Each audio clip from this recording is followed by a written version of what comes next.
I never really understood what people meant when they said their whole world could change in a single moment. I figured it was just one of those dramatic sayings folks used to make their stories sound more interesting. Turns out it's real. And it's brutal. For me, that moment started with a text from my daughter, Emily. It was a Thursday evening, and I was stuck at the office, running late as usual. The quarterly reports had turned into a monster, and I was neck-deep in spreadsheets when my phone buzzed. "Dad, can you pick me up from piano practice instead of Mom?" Strange. Rachel almost always picked Emily up from her lessons. It was their little routine. Emily would tell her all about the pieces she was learning, and Rachel would gush about how talented she was. But I shrugged it off. Maybe Rachel was running late. By the time I pulled up to Mrs. Haley's house, who had kindly offered up her grand piano for Emily's lessons, it was already dark. Emily was sitting on the porch steps, hugging her sheet music, eyes darting nervously at the passing cars. As soon as she saw me, she practically bolted to the car. That's when I noticed her red-rimmed eyes. "What is wrong?" I asked, twisting around in my seat to get a better look at her. She just stared at her shoes, biting her lips so hard I thought she might draw blood. "Is it Mrs. Haley? Did something happen?" I pressed, my mind already racing through 100 worst-case scenarios. Emily shook her head, sniffling. "No, it's not her. It's Mr. Carter." Mr. Carter. Samuel Carter, the piano teacher. He'd been coming to the house for almost a year now. He was one of those effortlessly charming types. Mid-30s, neatly trimmed beard, always smiling. Rachel had found him through a recommendation at her book club and insisted he was the perfect fit for Emily. And I had to admit he was a damn good teacher. Emily had gone from stumbling through Twinkle Twinkle to tackling Beethoven in what felt like record time. "What happened with Mr. Carter?" I asked, trying to keep my voice calm for Emily's sake. She hesitated, fiddling with the edges of her sheet music. I didn't mean to hear it," she mumbled. "I just forgot my water bottle inside. So I went back to get it, and..." She trailed off, her eyes glistening with fresh tears. I felt my heart pound against my ribcage. "And what, Em?" I urged gently. "I heard him and Mom.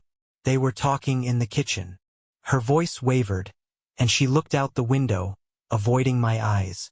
"They were really close, and she was laughing in that way she only does with you." My grip tightened on the steering wheel until my knuckles turned white. What did they say?" Emily swallowed hard, her fingers twisting the hem of her hoodie. "I didn't hear all of it. Just, he said he couldn't wait to see her again tomorrow, and that he missed her." My mind went blank, like the calm before a tornado. I tried to tell myself it was nothing. Maybe Rachel and Mr. Carter were just friendly. Maybe I was reading too much into it. But the way Emily's voice cracked when she spoke told me otherwise. We drove home in silence, the kind that's too loud. I barely registered the streetlights flashing by or the songs playing softly on the radio. My mind was already spinning, trying to make sense of what Emily had said, trying to shove down the sick feeling rising in my gut. When we pulled into the driveway, Rachel's car was already there, the porch light casting a warm glow over the front steps. As we walked inside, she greeted us with her usual smile, her eyes lighting up when she saw Emily. "Hey, sweetie, how was practice?" she asked, ruffling Emily's hair. Emily mumbled something about being tired and slipped past her, heading straight to her room without another word. Rachel's smile faltered for a split second before she turned to me, her eyes questioning. "Everything okay?" she asked, her tone light but cautious. I forced a smile, the kind that doesn't reach your eyes. "Yeah, elite. Everything's fine." But in my head, a storm was brewing, because everything was definitely not fine. The next morning started like any other. Except, of course, it wasn't. I barely slept, replaying Emily's words over and over until I was raw and hollowed out. Every time I closed my eyes, I saw Rachel's smile. So warm, so real, and I couldn't reconcile it with what Emily had said. But by the time the alarm went off, I decided I needed proof. Cold, hard evidence. I couldn't just march up to Rachel and throw around accusations based on a few overheard words. What if I was wrong? What if Emily had misunderstood? So I played along. Got up, made coffee, shuffled into the kitchen to find Rachel already at the stove flipping pancakes. She turned when she heard me, her eyes crinkling at the corners in that familiar way. "Morning, stranger," she teased, holding out a plate. "Thought you'd sleep forever." I forced a laugh, hoping it didn't sound as brittle as it felt. "Didn't get much sleep?" I muttered, pouring a mug of coffee and taking a long, scalding gulp. She frowned, setting down the spatula. "Everything okay?" "No, not even close." But I smiled, shrugging it off. "Yeah, just work stuff." Emily shuffled into the kitchen a few minutes later, her hair a tangled mess, eyes downcast. I tried to catch her gaze, but she wouldn't look at me, or her mother. Rachel, oblivious, set a plate of pancakes in front of her, humming softly to herself. It was almost too perfect, too normal, and maybe that's what made me feel like I was about to choke on my own breath. The rest of the day was a blur of spreadsheets, phone calls, and a mounting headache that throbbed behind my eyes. I couldn't focus. My mind kept drifting back to Rachel and Mr. Carter, to the way she had laughed with him. How many times had they been alone together in this house while I was at work? How many times had I brushed it off as nothing? By lunchtime, I couldn't stand it anymore. I texted Paul, my best friend since college, and asked if he could meet me at O'Malley's. He was already at a booth when I got there, a couple of empty beer bottles on the table and a basket of fries between them. Paul was the kind of guy who knew when not to ask questions. But the second I slid into the seat across from him, I could tell he already knew something was wrong. "Jesus, Nate," he said, eyebrows shooting up. "You look like hell." "Thanks," I muttered, waving at the waitress for a drink. "Needed to hear that." He leaned back, folding his arms. "All right, lay it on me. What's going on?" I hesitated, staring at the condensation dripping down the side of my water glass. How the hell was I supposed to say this out loud? But the words came tumbling out anyway.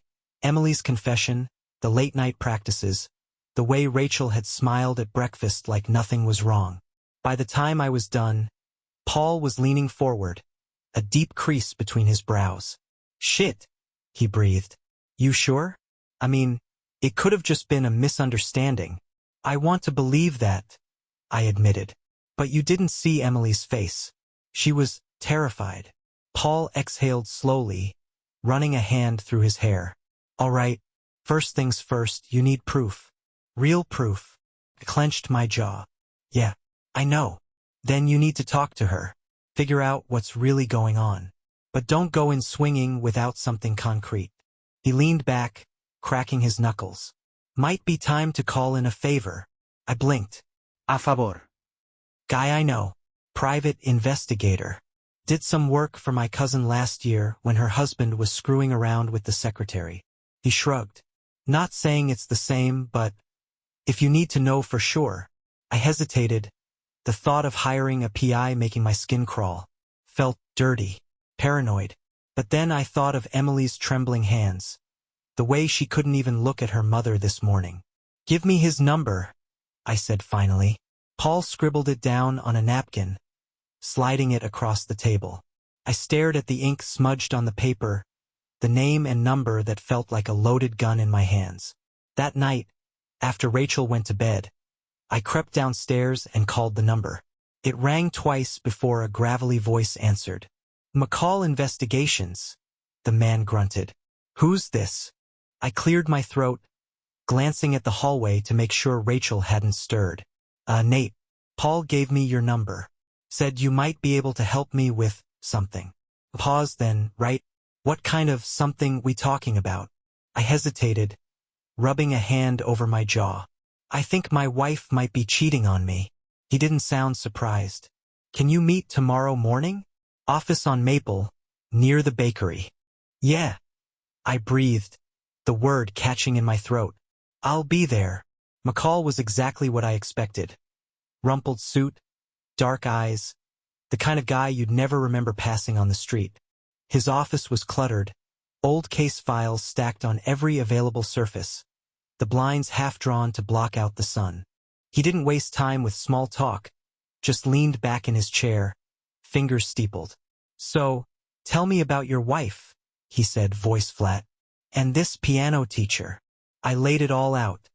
The late lessons, the overheard words, the tension in Emily's voice. The more I talked, the more that sick feeling curled in my gut, twisting tighter and tighter. McCall listened without interrupting, eyes sharp and unblinking. When I was done, he nodded once. "All right, I'll set up surveillance. Get you the truth."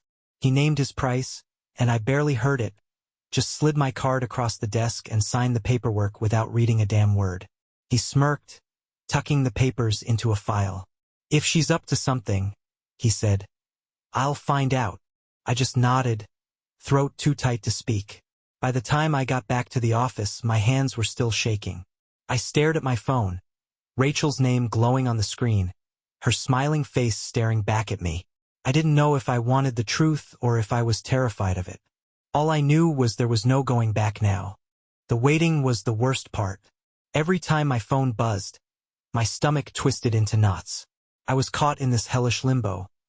Half of me praying McCall wouldn't find anything, the other half bracing for impact. It was like waiting for a car crash you could see coming from a mile away but couldn't avoid. Meanwhile, I had to keep playing my part.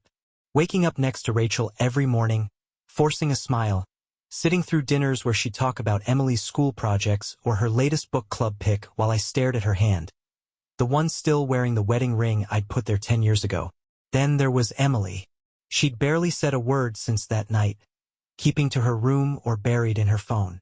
She stopped playing piano altogether, which seemed to go unnoticed by Rachel, who was either too preoccupied or pretending not to notice. It killed me to see Emily like that. My bright chatterbox of a daughter, suddenly so quiet and small. I tried to talk to her a few times, just the usual stuff. How was school? Did she want to go see that new Marvel movie? She'd just shrug, mumble a fine or a maybe, and slink back to her room. After the third time, I stopped trying. 3 days after I hired McCall, he called me at work. His voice was flat and businesslike. "You got time to meet?" My throat went dry. "Yeah. What's up? Better if we talk in person." So, 20 minutes later, I was in McCall's office, the blinds half drawn and that damn desk fan whirring softly in the corner. McCall didn't waste time with pleasantries. Just slid a manila envelope across the desk. My hands trembled as I pulled out the photos, each one a gut punch that left me gasping for air. Rachel and Carter at the cafe by the park, his hand on her waist. In his car, parked behind the library, her leaning across the console to kiss him. Her leaving a motel off Route 8, wearing the same blue dress she'd worn the night she said she had a late book club meeting. Felt like the floor had been yanked out from under me, like I was in free fall and couldn't remember how to breathe. McCall's voice broke through the ringing in my ears. "That all you need? Or you want more?" I stared at the pictures, my vision swimming. No, Ikruaka. This is enough. He leaned back, arms folded. "Gotta say, didn't take much digging. They've been pretty careless." He shrugged. Sorry, man. Not the kind of news anyone wants. I didn't even remember driving back to the house. But suddenly I was there, sitting in the driveway with the engine still running, the envelope heavy in my lap. Rachel's car was gone, but Emily was home, her bedroom light casting a faint glow through the curtains. I stayed there for God knows how long, the engine humming under me, the house dark and too quiet. Finally, I killed the ignition and dragged myself inside. The next few days passed in a haze. I went through the motions, work, dinner, pretending to listen when Rachel talked about her day. The photos were buried in the bottom drawer of my desk, but every time I closed my eyes, I saw them burned into my eyelids. And Emily. She was slipping further away, shutting herself in her room for hours at a time. I knew I should try to talk to her to figure out how much she knew or how long she'd known. But every time I got close to her door, I lost my nerve. It was a Saturday afternoon when I finally worked up the guts. Rachel was out at yoga, according to the note she'd left on the fridge, though I could guess where she really was. I knocked softly on Emily's door, half expecting no answer. But she mumbled, "Come in." So I eased the door open. Her room was dark, shades pulled tight, the only light coming from her laptop screen. She was curled up on her bed, earbuds in, her eyes red and puffy. "Hey, kiddo," I said softly, perching on the edge of the bed. "Can we talk?" She shrugged, pulling out an earbud. "About what?" I hesitated, my throat dry. "About what you heard. With your mom and Mr. Carter." Her eyes filled with tears, and she ducked her head, her hair falling in her face. "I didn't mean to hear," she whispered. "I was just getting my water bottle. I didn't mean to." "I know," I said quickly, guilt twisting in my gut. "I know, sweetheart. It's not your fault. None of this is your fault." She sniffled, swiping at her eyes with the sleeve of her hoodie. Are you gonna leave?" The question sucker punched me, knocking the breath from my lungs. "What?" She looked up, her eyes wide and terrified. "If you and Mom split up," she whispered, her voice cracking, "are you gonna leave me too?" My heart shattered right there. I pulled her into my arms, smoothing her hair and whispering, "Never. Emily, I would never leave you, no matter what happens." She clung to me, sobbing into my shoulder, and I felt my own eyes sting. I'd never hated Rachel more than I did in that moment, because this wasn't just about me or our marriage. This was about Emily, and the way her voice had cracked like she was 5 years old again and afraid of the dark. That night, I slept in the guest room. Couldn't stand the thought of sharing a bed with Rachel, of smelling Carter's cologne on her skin. But I knew I couldn't avoid her forever. When morning came, I found her in the kitchen, humming softly as she stirred creamer into her coffee. She smiled when she saw me, and I had to grip the counter to keep from saying something I couldn't take back. "Morning," she chirped. "You sleep okay?" "Not really," I muttered. Her smile faltered. "Bad dreams again?" "You have no idea." I watched her pour coffee into my mug, her movements smooth and unhurried. She wore the necklace I'd given her for our anniversary, the one with the little silver heart. Caught the light, glinting like some cruel joke. I wanted to rip it off her neck, to ask how she could wear it after what she'd done. But instead, I took the mug and forced a smile, pretending everything was fine. But inside, the storm was building, dark and violent. And it was only a matter of time before it broke. It's a special kind of torture, knowing the truth and pretending you don't. Every smile Rachel sent my way, every casual touch, felt like acid on my skin. I could barely look at her without seeing those photos, her lips on Carter's, her hands twisted in his hair. My chest felt hollow, raw, like I was bleeding out from the inside. But Emily was the reason I didn't explode. Couldn't. Not until I had a plan. Not until I knew for sure how deep this went. I couldn't risk tearing our world apart without thinking it through. So I played my part, plastering on a smile at breakfast, asking about her book club, pretending I didn't see her flinch every time her phone buzzed. Meanwhile, McCall kept digging. He called every other day, his voice flat and businesslike, running through the list of places they'd been. Texts exchanged, receipts found. Turns out it had been going on for nearly 6 months. Rachel had her book club every Thursday, and Carter's wife thought he was teaching late. A neat little arrangement. By the time McCall finished, I had a folder packed with evidence, photos, bank statements, phone logs. Proof of every lie Rachel had told me, right down to the receipt for the necklace she'd claimed was a birthday gift from her sister. I shoved it into the bottom drawer of my desk and locked it, but even that didn't stop the images from playing on a loop behind my eyes every time I closed them. Then, just when I thought it couldn't get worse, it did. It was a Tuesday afternoon when McCall called again.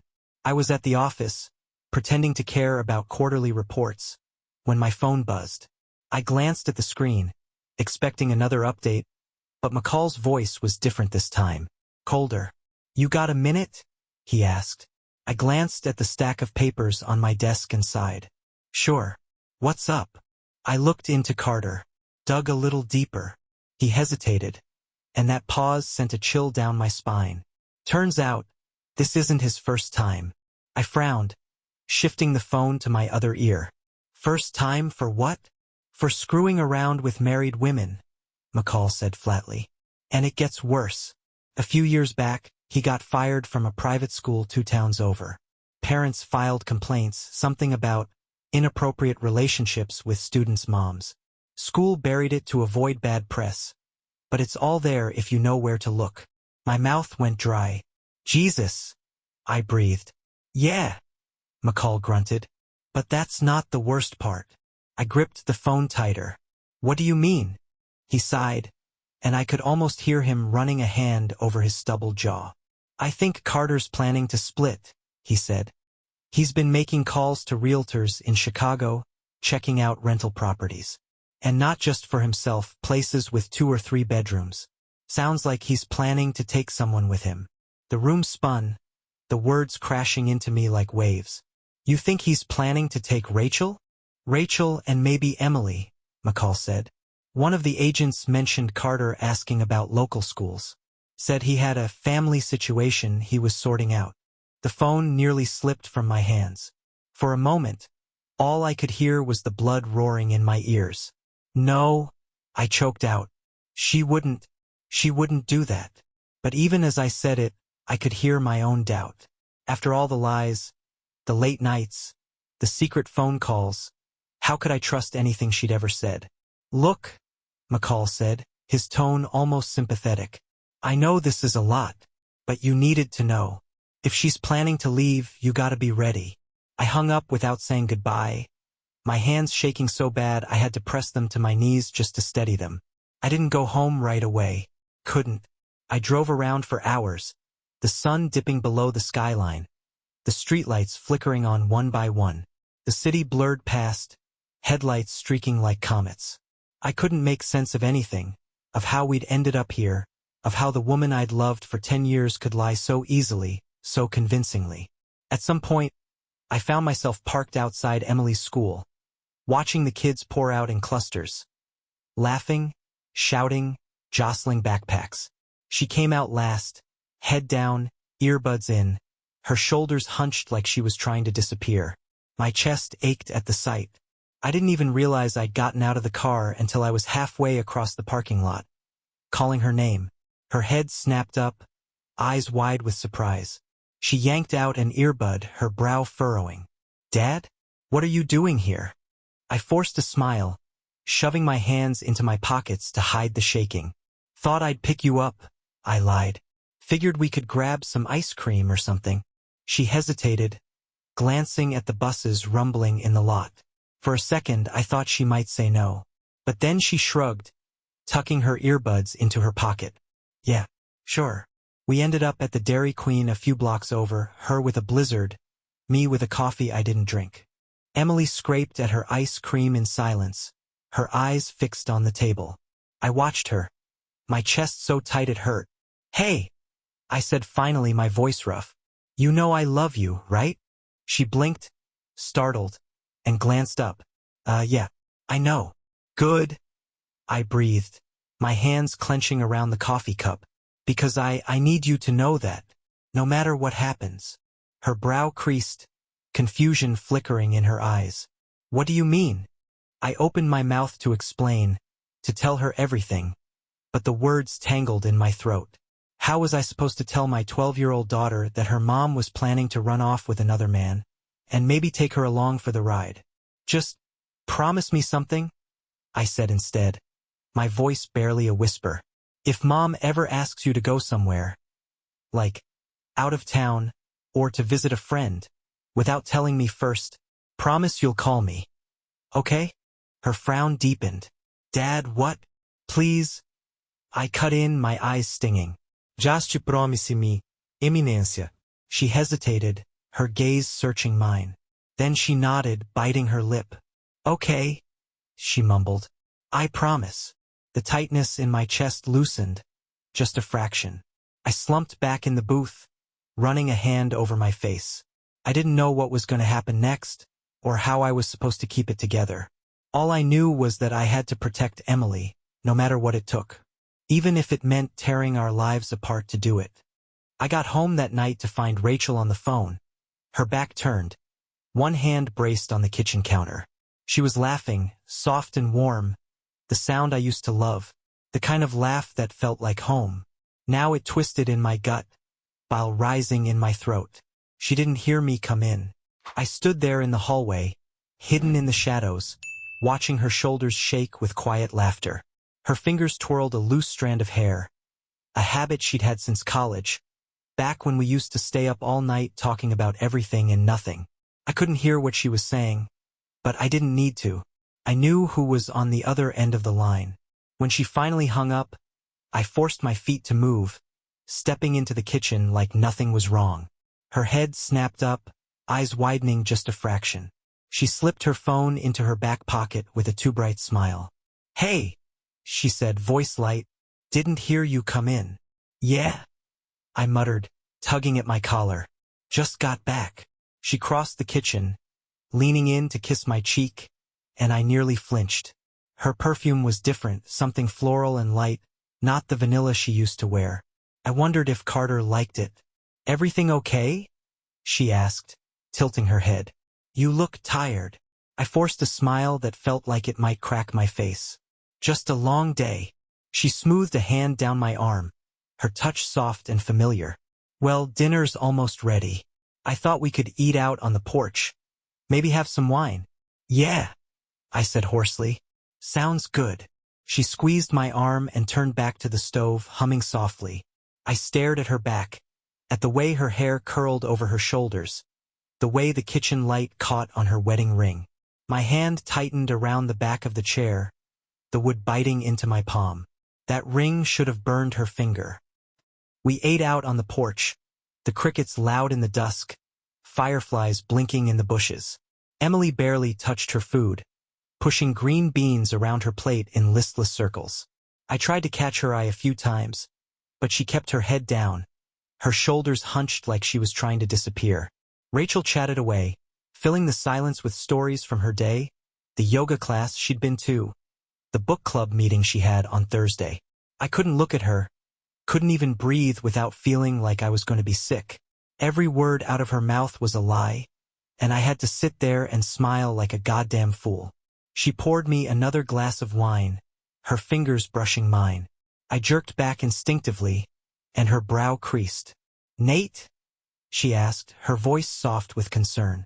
"Is something wrong?" I swallowed hard, forcing my face into something that resembled normal. "Just tired," I mumbled. "Work stuff." She didn't look convinced, but she let it go, turning her attention to Emily. "How was piano practice today, sweetie?" she asked brightly. Emily stiffened, her fork clattering against her plate. She didn't answer, just shoved a bite of mashed potatoes into her mouth and stared at the table. "Aim," Rachel pressed, her tone a shade too light. "Everything okay?" Emily's hand trembled, her fork scraping porcelain. "Fine," she muttered. "It was fine." Rachel's smile faltered. "You sure? You've been so quiet lately." She reached across the table, trying to squeeze Emily's hand, but Emily flinched back like she'd been burned. Rachel's face fell, her eyes flickering with confusion and hurt. For a moment, I almost felt sorry for her. Almost. Emily pushed her chair back abruptly, mumbling something about homework, and bolted inside before Rachel could stop her. Her bedroom door slammed a moment later, loud enough to make the glasses rattle on the table. Rachel stared after her, biting her lip. "She's been so distant," she said, her voice wavering. "I don't know what's going on with her." She looked at me then, eyes wide and pleading, like I might have an answer, like she hadn't caused this whole damn mess. "Maybe she just needs space," I said flatly, swirling my wine. "Teenagers, right?" Rachel's shoulders sagged, her fingers twisting the hem of her napkin. "Yeah," she whispered. "Maybe." That night, I lay awake in the dark, staring at the ceiling fan. Rachel's breaths were soft and steady beside me, her hand draped over my chest, her ring cool against my skin. I wanted to pry her fingers off, shove her away, but I couldn't move, couldn't even breathe.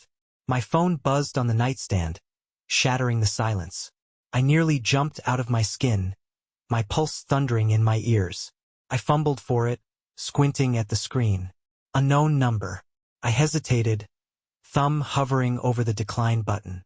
But some sick, twisted instinct made me swipe right. The voice that crackled through the speaker was low and raspy, unfamiliar. "That you, Nate?" I stiffened. "Who the hell is this?" I hissed, glancing at Rachel's sleeping form. "Doesn't matter," the voice grunted. "Listen, I don't have a lot of time. You need to watch your back. Carter's not who you think he is." My mouth went dry. "What are you talking about?" "He's dangerous," the man growled. "Your wife's not the first, and he's not planning on just running off with her." I gripped the phone tighter, my knuckles bone white. "Then what the hell is he planning?" Silence. Then a rustle like the phone was being covered. "He wants Emily," the voice hissed. "He's got a history. Look it up, Westfield Prep, 2017. The line went dead. I sat there, heart pounding, the phone slipping from my numb fingers. Rachel stirred beside me, murmuring something in her sleep, her hand twitching against my chest. I barely felt it. All I could hear was that voice, the way it had cracked on Emily's name. I threw the sheets back, swinging my legs over the edge of the bed, and stumbled into my office. My hands shook so bad I could barely type, but I forced myself to pull up the search bar, punching in the words with white-knuckled fury. Westfield Prep, 2017. Samuel Carter. The first result nearly stopped my heart. An article from the Tribune, the headline stark and sickening. Westfield Prep teacher resigns amid allegations of misconduct. I clicked, hands trembling, while rising in my throat as I skimmed the words. Complaints from parents, whispers of affairs, threats swept under the rug by the school board, a pattern that stretched back years. My vision blurred, the words swimming on the screen. I bolted for the bathroom, barely making it before my stomach heaved, wine and bile scalding my throat. I gripped the sink, chest heaving, cold sweat slick on my neck. This wasn't just about Rachel. It was about Emily. And I'd be damned if I let that bastard get anywhere near my daughter. I didn't sleep that night. Couldn't. My hands wouldn't stop shaking. My mind kept spinning with every worst-case scenario. Carter's hands on Emily, his voice whispering lies, my daughter scared and alone. Rage and terror twisted together in my gut until I thought I might throw up again. By dawn, I had a plan, half-cocked and desperate, but it was something. I waited until Rachel's alarm went off at 6:30, listening to her yawn and stretch beside me, completely oblivious to the war raging inside my head. She sat up, rubbing her eyes, and glanced over with a soft smile. "Morning," she murmured, her voice husky with sleep. "You're up early." "Couldn't sleep," I muttered, forcing my voice steady. "Figured I'd head into work early." She pouted, leaning in to press a kiss to my cheek, but I pulled away under the pretense of grabbing my phone. Her smile faltered, confusion flickering in her eyes. I avoided her gaze, forcing myself out of bed before she could say anything. I showered quickly, scalding water pounding my shoulders, scrubbing at my skin until it was raw. Every time I closed my eyes, I saw Emily's face, pale and terrified, her voice cracking when she asked if I was going to leave. My hands clenched into fists. I needed to end this, fast. When I got downstairs, Emily was at the table, nursing a bowl of cereal, her eyes shadowed and exhausted. I hesitated in the doorway, swallowing the lump in my throat, and forced a smile. "Morning, kiddo," I said softly. "You sleep okay?" She shrugged, poking at her cereal with a spoon. "Yeah," she mumbled. I slid into the chair beside her, resting a hand on her shoulder. "Hey," I said, keeping my voice low. "I was thinking we could do something this weekend. Just us. Maybe a movie." Her eyes flickered, a spark of something that might have been relief. "Yeah," she whispered. "Okay." I squeezed her shoulder, my chest tight with guilt. I'd do whatever it took to keep her safe, even if it meant tearing our family apart piece by piece. Rachel breezed into the kitchen a minute later, all smiles and coffee-scented warmth, but I could barely look at her without wanting to break something. I grabbed my keys, mumbling an excuse about an early meeting, and bolted before she could kiss me goodbye. I called McCall from the car, hands clenching the wheel until my knuckles ached. He answered on the second ring, voice rough with sleep. This better be good, he grunted. I need everything you have on Carter, I said, my voice hoarse. School records, work history, everything. McCall snorted. What's the rush? He's trying to take my daughter. I snapped, my voice breaking. He's done this before. I need proof. The line went quiet for a moment. Then McCall sighed. All right, he muttered. Give me a few hours. I'll see what I can dig up. I hung up and floored it, the tires squealing as I tore out of the driveway. I didn't know where I was going, just knew I had to keep moving, to burn off the rage boiling under my skin before I did something stupid. I ended up at O'Malley's again, slumped in a booth with a cup of coffee I couldn't drink, staring blankly at the cracked vinyl and peeling beer posters. My hands wouldn't stop shaking. The walls felt like they were closing in. Paul slid into the booth a few minutes later, brows drawn tight with concern. Jesus, Nate, he breathed. You look like you've seen a ghost. I laughed, a raw and hollow sound, and raked a hand through my hair. Worse, I muttered. He frowned, fingers drumming on the tabletop. Talk to me, man. What the hell's going on? I told him everything, Carter's past, the phone call in the middle of the night, the article about Westfield Prep. By the time I finished, Paul's face was white as a sheet, his eyes wide with horror. That sick son of a... He broke off, jaw clenching. All right, screw the private investigator.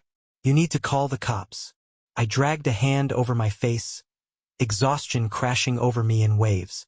And tell them what? I croaked.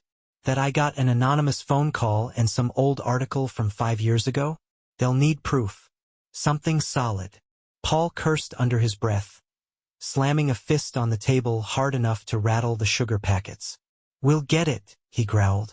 One way or another. McCall called back around noon, his voice tight with urgency. You were right, he snapped. Bastard's got a rap sheet longer than my arm. Nothing he was charged for, but plenty of whispers, complaints from parents, accusations of harassment. And I got eyes on him right now. He's at your house. My blood went cold. What? With your wife, McCall added. They've been there an hour. His car's out front. The phone nearly slipped from my hand. Is Emily? She's at school, McCall cut in. But listen, you need to get home. Now. I didn't remember the drive. 1 second I was slamming out of the diner. The next I was screeching into my driveway, the tires spitting gravel. Carter's silver sedan was parked out front, right beside Rachel's SUV. My hands trembled so bad I nearly dropped the keys, fumbling with the lock. The door banged open against the wall, and I stormed inside, heart pounding so hard I could barely see straight. The voices from the kitchen stopped abruptly. I rounded the corner, fists clenched, and there they were, Rachel and Carter standing too close, her hand on his arm. She jerked back like she'd been shocked, her eyes wide with guilt and terror. Nate! She gasped, her face going pale. I didn't think you. Shut up. I snarled, my voice cracking.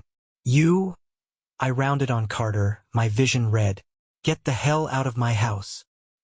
He raised his hands, palms out, that infuriatingly calm smile still on his lips. Nate, listen. Now, I roared, advancing a step. Before I put you through that goddamn window. His eyes darkened, lips curling into something smug and mocking. Fine, he sneered, brushing past me. But we're not done here. He slammed the door behind him, the sound echoing like a gunshot. Rachel flinched, her hands shaking as she backed away, eyes glistening with tears. Nate, she choked. I can explain. Save it. I snapped, my voice raw and broken. I don't want to hear it. Her face crumpled, a sob tearing from her throat. Please, she begged, her voice cracking. I never meant. Is he planning to take Emily? I growled, stepping forward until she was backed against the counter, her eyes wide and terrified. Tell me the truth, Rachel. Now. She shook her head, hands flying up in surrender. No, I swear. I would never. Nate, please, you have to believe me. But I couldn't. because everything she'd ever said was a lie. Rachel's sobs echoed through the kitchen, her hands trembling as she reached for me. I flinched back, the betrayal too raw, too fresh. I couldn't even look at her without wanting to scream. "Nate, please," she choked, her voice cracking. "I'm sorry. I never meant for any of this to happen. You lied to me." I spat, the words tasting like ash.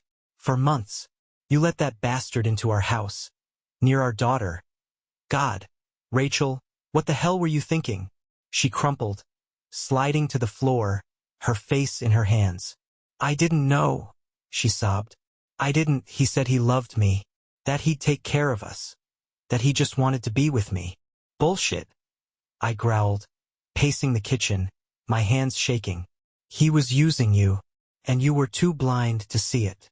She cried harder, shoulders heaving, but I couldn't bring myself to care.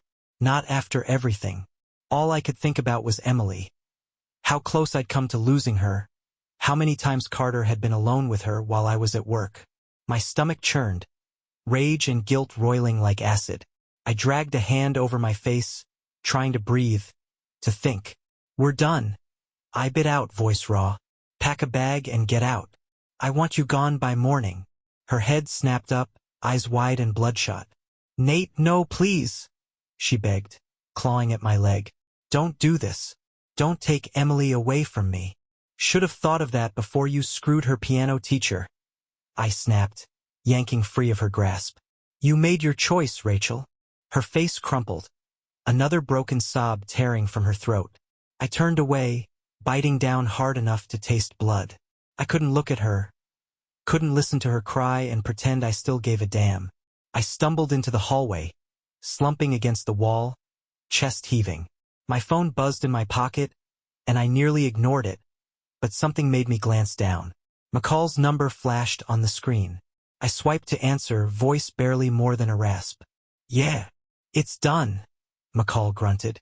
"Police picked him up an hour ago. Found some pretty sick stuff on his laptop. Your girl's safe." My knees buckled, relief crashing over me so hard I almost fell. I slumped against the wall, eyes stinging, breath shuddering out in a ragged sob. "Thank God," I choked. "Take care of your kid," McCall said gruffly. "She's gonna need you." The line went dead, and I sank to the floor, my head in my hands. My chest ached, guilt twisting sharp and bitter, but Emily was safe. That was all that mattered. I forced myself up, dragging in a breath, and staggered upstairs to her room. She was curled up on her bed, knees to her chest, eyes red and swollen. When she saw me, her face crumpled, and she flung herself into my arms with a broken sob. "It's okay," I whispered, clutching her tight, my own tears slipping free. "I've got you, baby. I'm here." She buried her face in my shoulder, her small body trembling. I pressed my lips to her hair, eyes squeezed shut, and breathed her in, warm and real and safe. Rachel's sobs echoed faintly from downstairs, but I blocked them out, rocking Emily back and forth until her cries quieted, until the shaking stopped. I didn't know what was going to happen next, how to tell Emily the truth, how to put the pieces of our shattered life back together. But I knew one thing for sure. I wasn't going anywhere.